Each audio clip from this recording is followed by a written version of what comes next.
Welcome to Blood in the Snow Radio, where we give you the latest news and interviews with the best in Canadian genre cinema.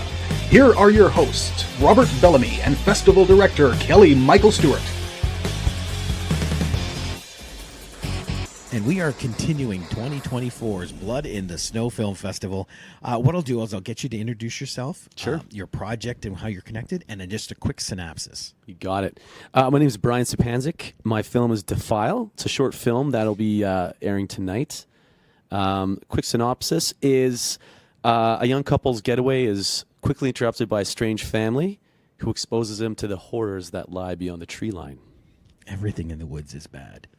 That's what I've come to discover. You know, there's not a lot of good.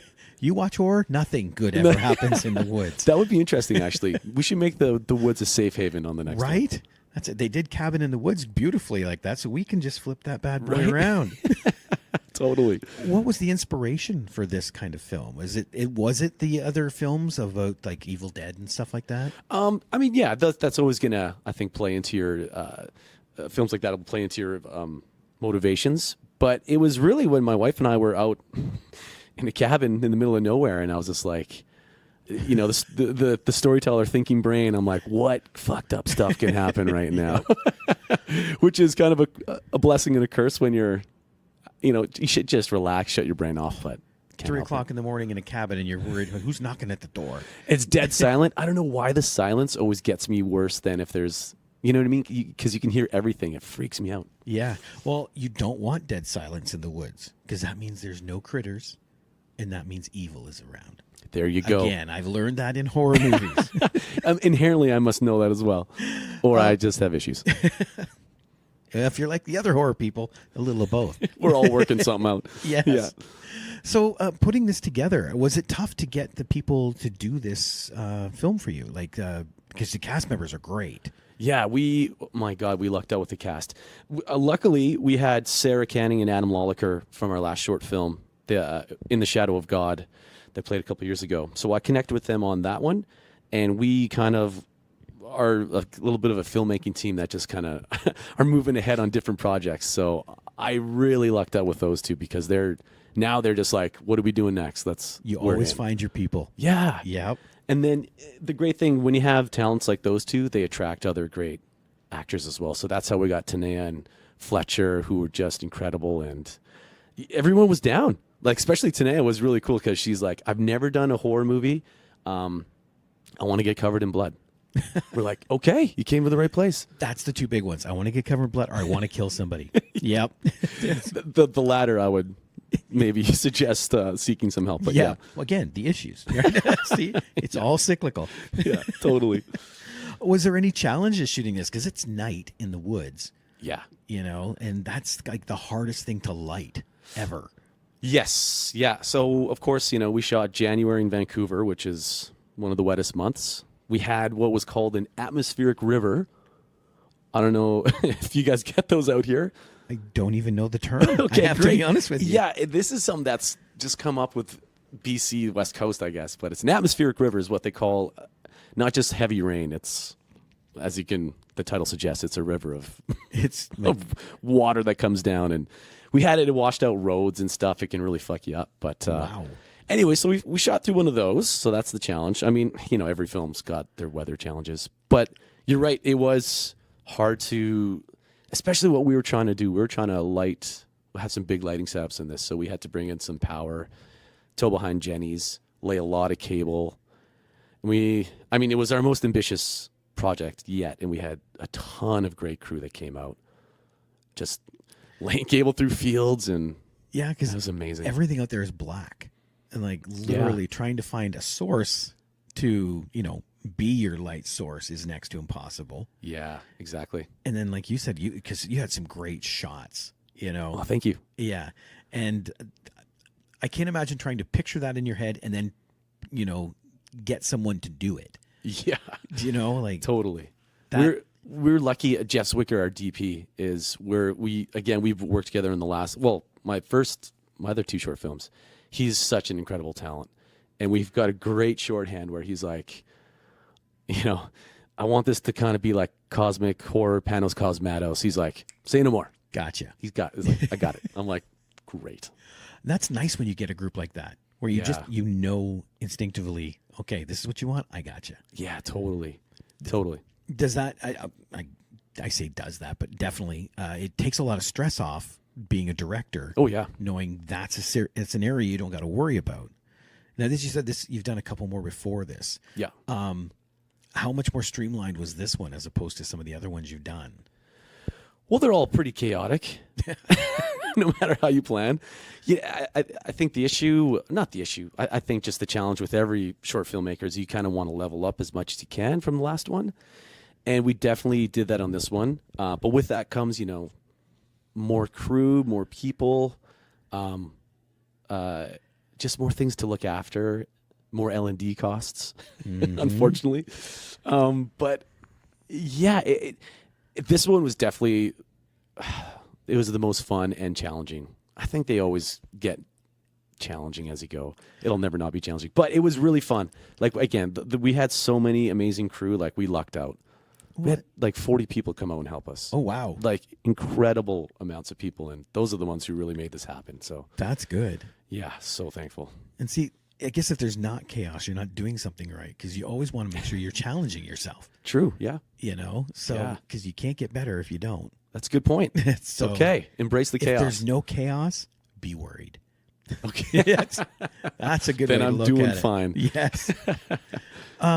With the other ones that you've done, were they other festival ones, or were these just like, oh, they did? Yeah. We, In the Shadow of God did fairly well, actually, on the festival circuit. I think we played about 50 festivals with that one. Nice. We got into Beyond Fest, Holly Shorts, Telluride Horror Show, Fog Fest again, a plethora. And it was received really well, which was it's hard because I have a tendency sometimes to go like 15 to 17 minutes long. It's a hard program. Those are hard to program. So, but that one, thankfully, it resonated with people. And the cast again, Adam and Sarah just knocked it out of the park. So I think that was another huge reason. But yeah, when you have a great story and great acting, it's a little easier to push through programming with the time. Right. But it's that justification of the time. That's the big thing. Yeah. So as long as you got that. Jason Tosteven from Nightmares Film Festival. I don't know if you know Nightmares. I've heard of in it, Ohio. Yeah. Amazing festival. He was doing these really, really great, it was called Better Festing. And he kind of gave little seminars and talks about, like, here's how you do a cover letter.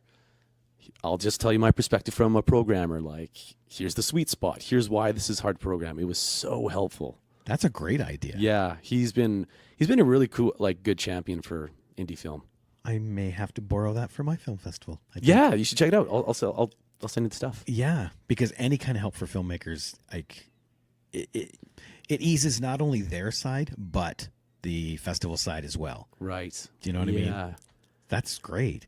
So with this one though, was it always a short, or do you picture something like this being a feature? Because I could see a lot of ways to go. Yes, definitely feature, proof of concept. So that's what we're doing now. We're writing away.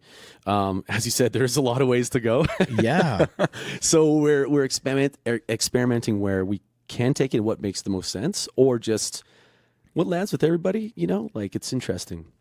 We had one draft, and the feedback was it was a little bleak, which is what I always get actually for all my feedback. But it's fun. That's the fun. I have that version. I'm going to try another one, and we'll see which one resonates. How jolly can you make a Terror in the Forest film? Like, bleak would be a compliment, I'm thinking. Right? Yes. Yeah. I do take it as a compliment. I don't know why I love depressing horror, but I'm the same way. Are you? Okay. I get you. Yeah. That's why I think this one resonated so much with me, because like that I can't remember the character names, and I do apologize. No worries. The couples that were in the cabin. Yeah. The one poor guy was left out on the porch, and she wanders back in, but comes out, he's gone. Yeah. So it's like, what happened?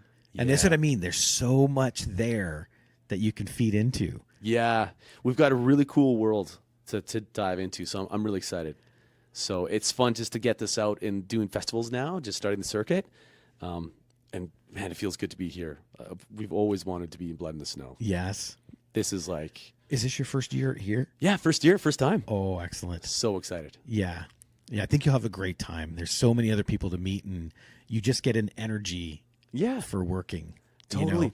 I walked in the door and met a filmmaker, some of the organizers, and it was like, just make you feel so welcome. Great to meet you. Sit down. It's very easy to talk to you. We're already talking about depressing horror. I know, right? But yeah, what a great festival. Do you have more coming up?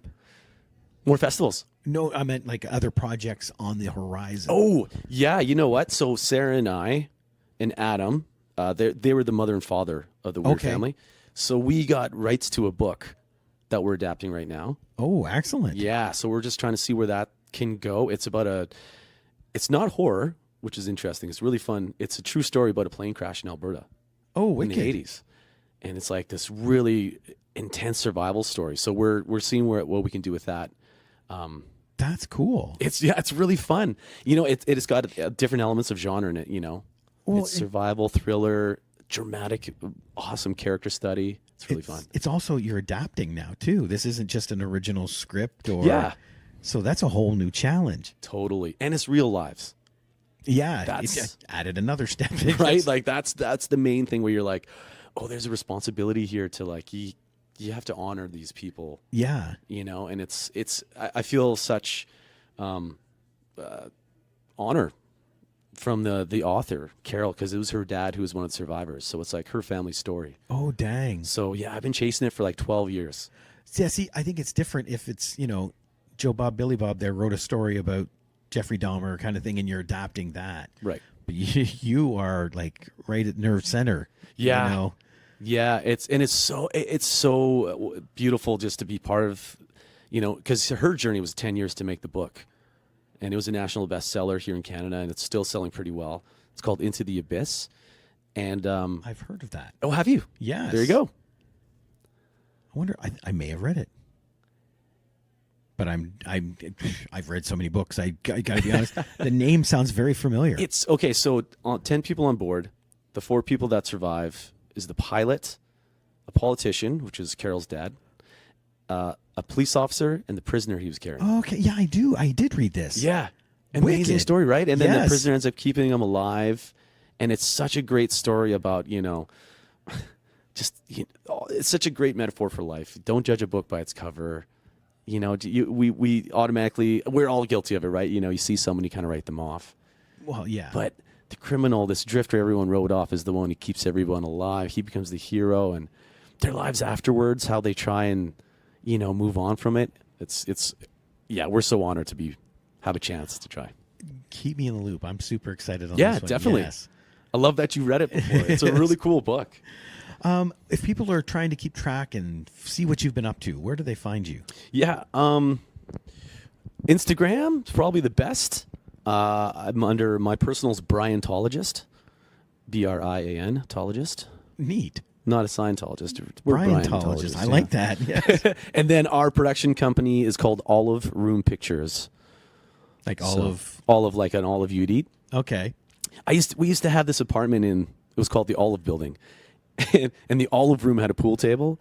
And me and my buddy Nick would play pool and just come up with ideas and score and music. So we're just like, it was our home base for like 10 years. That's got to be it. Right? So I know it's kind of a weird name, but we're like, that's No. perfect. And those are the ones that catch too. Yeah. Because people are going to go olive. Yeah. So, yeah, no, that's cool. That is so cool. Nice. Yeah. But it's fun.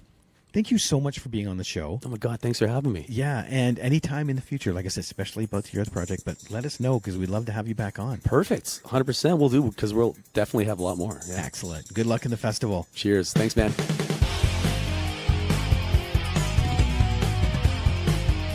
Join us next time for Blood in the Snow Radio. Bits Radio is a production of Three Evil Cats Productions in association with the Blood in the Snow Canadian Film Festival. For more information and to listen to other episodes, visit bloodinthesnow.ca and tweet us at BitsFilmFest. Music by Jen Gorman, produced and edited by Kelly Michael Stewart. I am